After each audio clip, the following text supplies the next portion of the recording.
is Mike Pfaff, and this is my YouTube channel, Living in the Illusion. And we start off most of our sessions with a subject that we talked about in the last video, and we will go through a little review to bring us to our subject for today. But our last subject was the truth about consciousness. It's everywhere. And if it's everywhere, it's infinite. And if it's infinite, consciousness is fundamental. Oh, what an interesting concept. But we're going to use that as we go on. Now, in our subject here from last week, last video, we looked at the mind and the body and recognized that these are two entangled systems that we're aware of. And the mind is quantum, in a quantum state. And it is connected, or an extension of, the infinite field of everything. We're saying infinite, and that's what consciousness is. So mind is in a quantum state. Now the body is in what we call a classic state. Now the classic state was, or the classic world, or the egoic world, was put in place long before we were aware of quantum mechanics or quantum effects. So the development of the classic world never took into account the quantum state. So it's not in here. There's something missing in how this classic world was developed. We're still working on it. So over here, we have these two entangled together. Now I'm saying entangled because the mind is quantum and the body is the dividing space or point where classical and quantum come together. There are several biological systems in your body that operate on quantum effects. And so there is a tie-in between these two. And so to consider them as quantumly entangled into one system is not a big jump. It is different because we think, well, the classic world operates with classic stuff. And the quantum world is just little itty-bitty things that don't really matter in this gross egoic world. Well, we have found out, and we pointed out in the last video, and I'll reference that up here. You can hardly get out of bed in the morning, put your feet on the ground without running into quantum effects. Quantum effects run the classic world, and we wouldn't want to do without them now. So that's what we talked about. The body is a device for the mind to learn. So the mind is the learner, and the body is a learning device.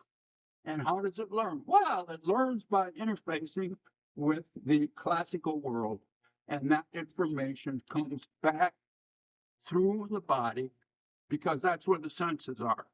And that's all we know. The body only knows what's here because of sensory input information.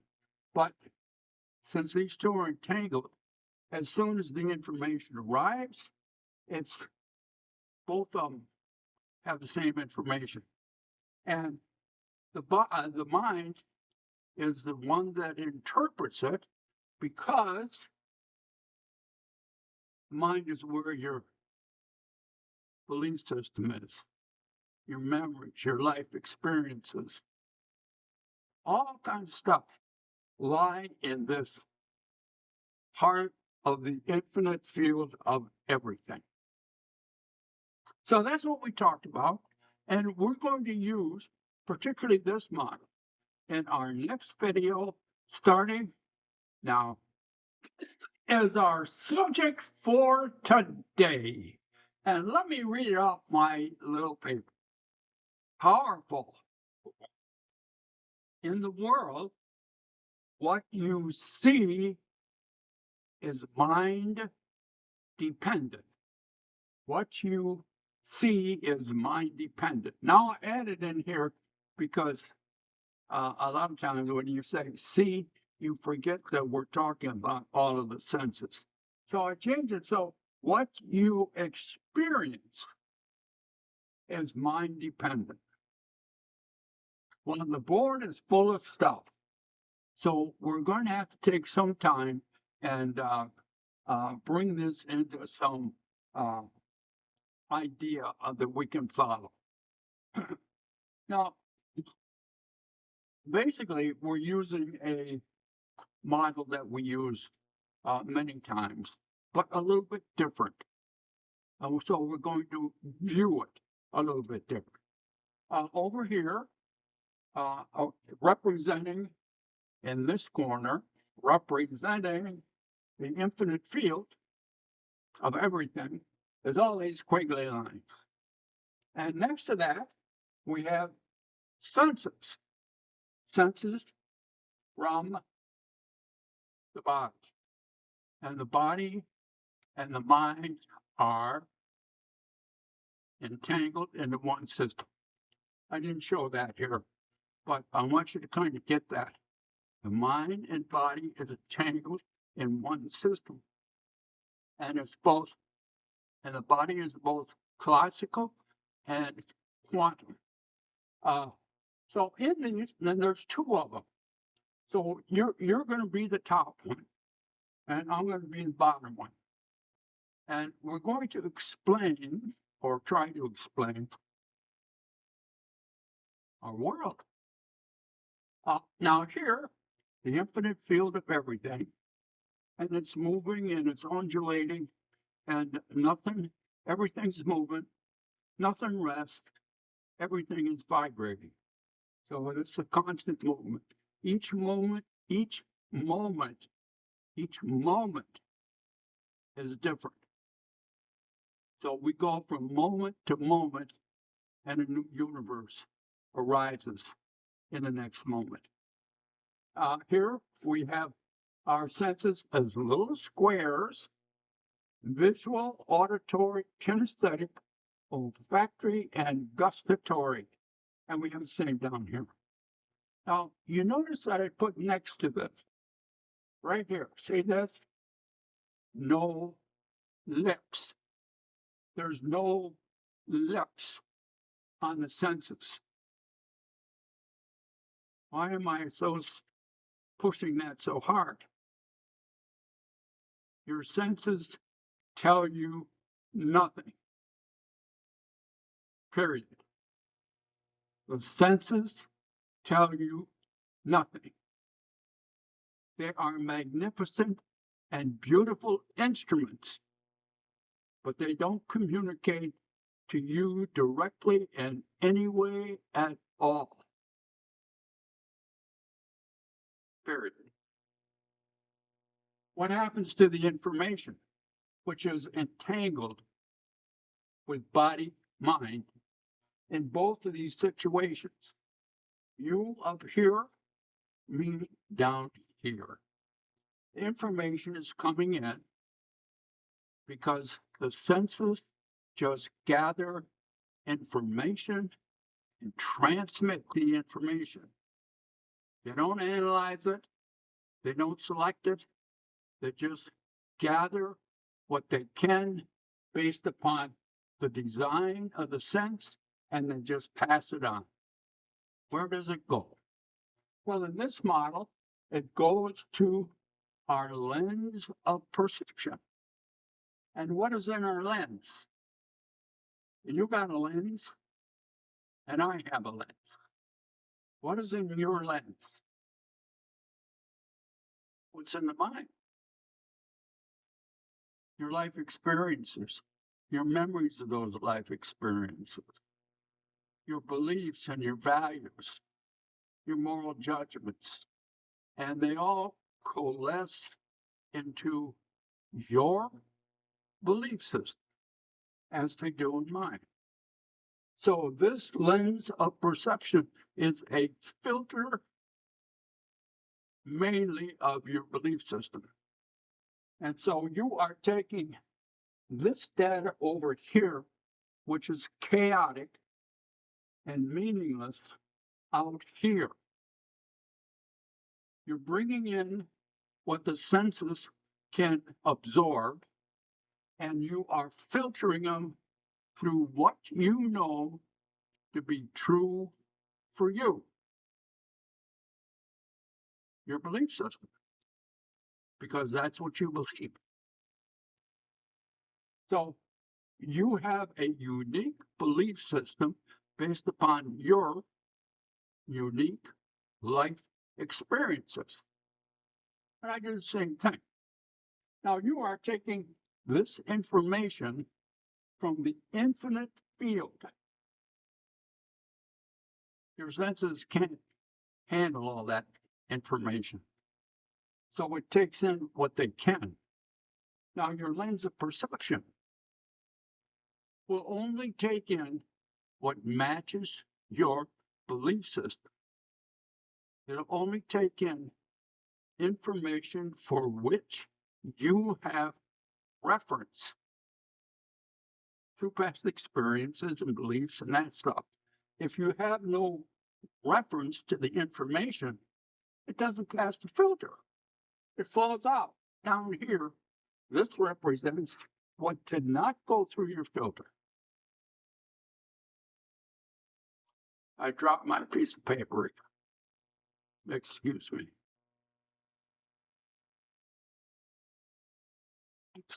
Here we are. So you are not taking in through this filter of your perception the information that goes through your senses. It's different. It is high graded information. On this side of the lens, it's high graded information because you have filtered out what is not important or meaningful for you. See, because we're starting with the meaningless information, all bunches of it. And we're slowly on the other side of this filter coming up with what's meaningful information for you based upon your belief system. So now you have high graded, good information that you know is true. What do you do with that?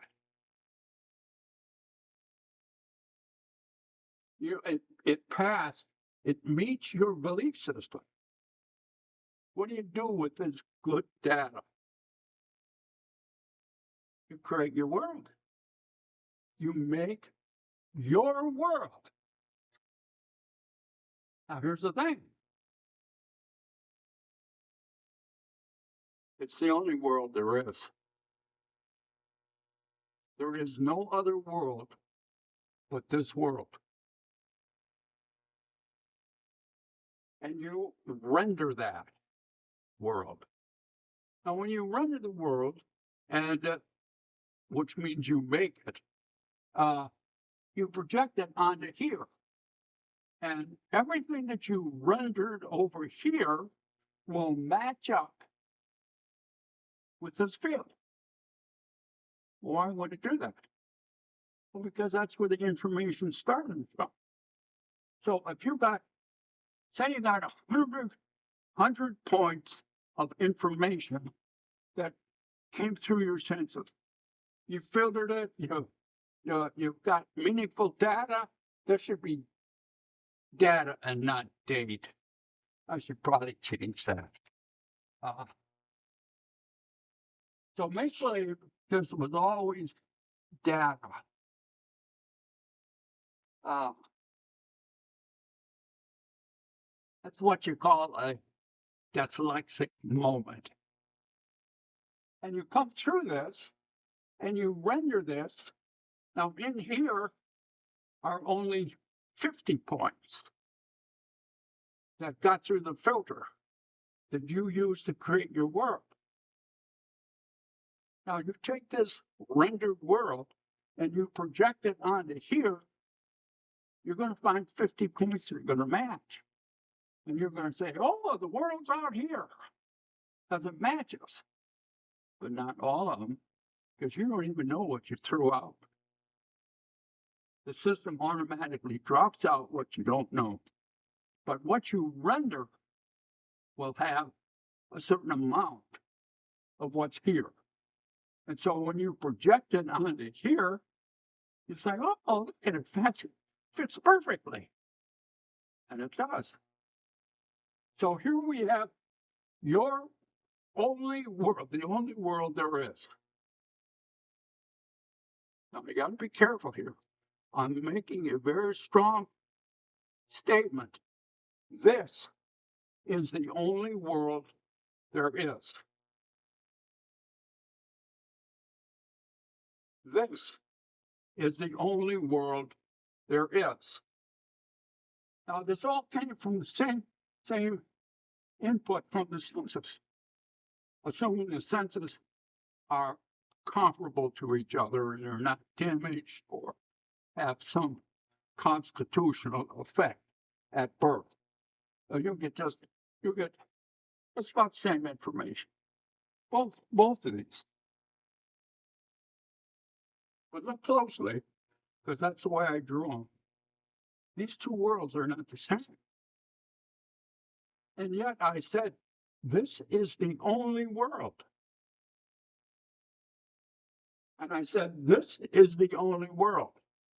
Because you take this world, render it, you put it out here, it will match it perfectly.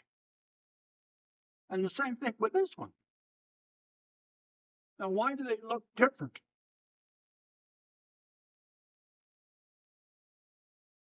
Different lens of perception, different beliefs, different life experiences. Nobody has the same life experiences. Out of this process, this process is quantum, and it's quantum information. Out of this process comes the only world there is. You do not know this world. You can't even imagine it. You can't imagine my world. In a minute, I'll give you a reason why you do. These two are different. And since I can't imagine if I can imagine your world, I would have to change my world because that would be what got through the belief system filter. So if I can imagine your world, part of it or all of it would be here, and that would be my world. But you can't. This is your construction. This is the only world you can live in. You want to live in another world? Want this to change? You got to change. What are you going to change? Your lens of perception. Now look closely. You manifested this through your mind, through your thoughts.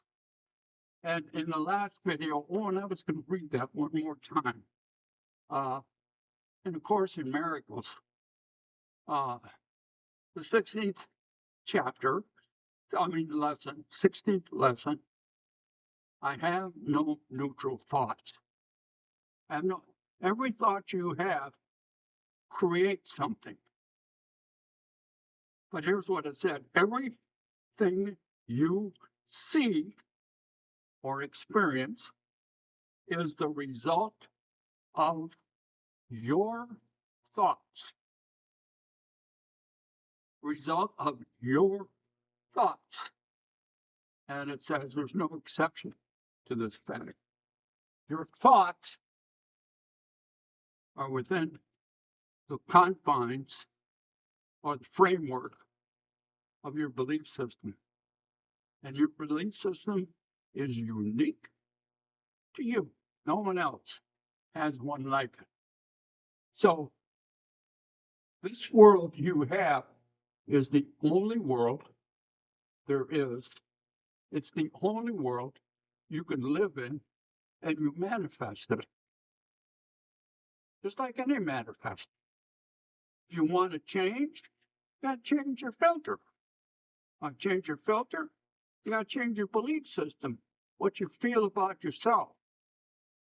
If you feel you're a victim, you're going to have a certain world. If you feel that you're not good enough, you're going to have a certain world. You are the creator of the world based upon your beliefs and values, which are part of the mind, which are all in the mind. They're not in the body. It is the mind and the mind's interpretation of this information that determines your world. And now we're going to talk about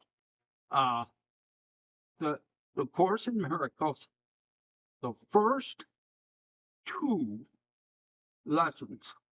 So we're going to have two lessons from the Course in relationship to this.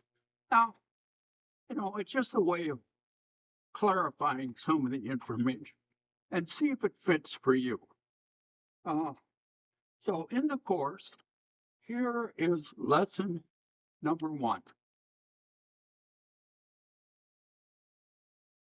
Nothing I see in this room means anything. Nothing I see in this room means anything. Now again, notice 3 dots. So I'm going to read it again, because if you go to the Course, it's going to fill the 3 dots in. And here's what it says with the 3 dots filled in. Nothing I see in this room, on this street, from this window, in this place, means anything.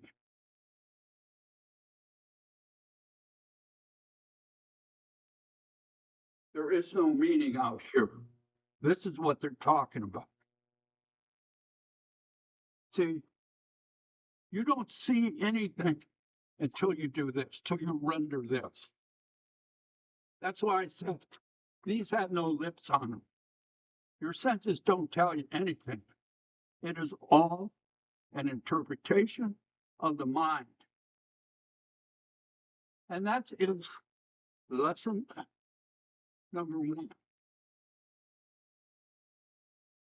Nothing has meaning. It's chaos out here. Now, here is lesson number 2. I have given everything I see in this room all the meaning it has for me. And let's read it a little bit different. I have given everything I see in this room, on this street, from this window, in this place, all the meaning it has for me.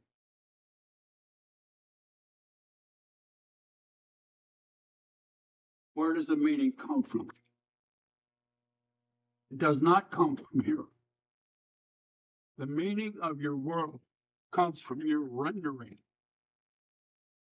What is your rendering? It's a quantum effect.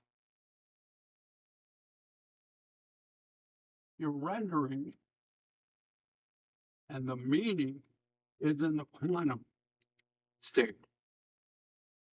Meaning does not come from this, and the meaning does not come from the senses, and the meaning does not come from the data. The meaning comes out of your experience, and it's quantum information. Oh, this is such an interesting subject. Now,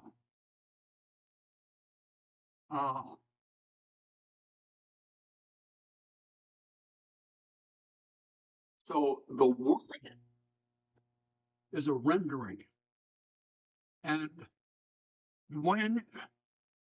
it's, you got to get the whole model. This coming through the eyes into here makes a rendering. All right, now your eyes change. When I look this way at the camera, I have a certain rendering. When I look over here towards my patio, I have a different rendering. What happened to my first rendering?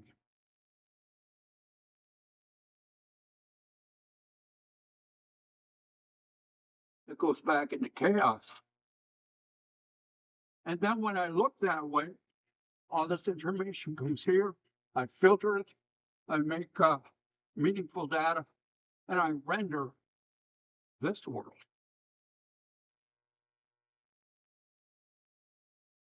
When you're not rendering the world, this is what it is. It's energy. It is the infinite field of everything. I have another video called "Do You See This Cup?" And I'll reference it up here. It's based on the same kind of an approach. Now, you may have some questions. If you do, put them in the comments below. And we'll see what we can do with coming up with some kind of a idea or something that will fill the gap in your concern. I know I stumbled there, but I'm entitled. So now, be good to yourself. This is very rich, and you may have to look at it once or twice. And we'll look forward to seeing you next time, right here in the illusion.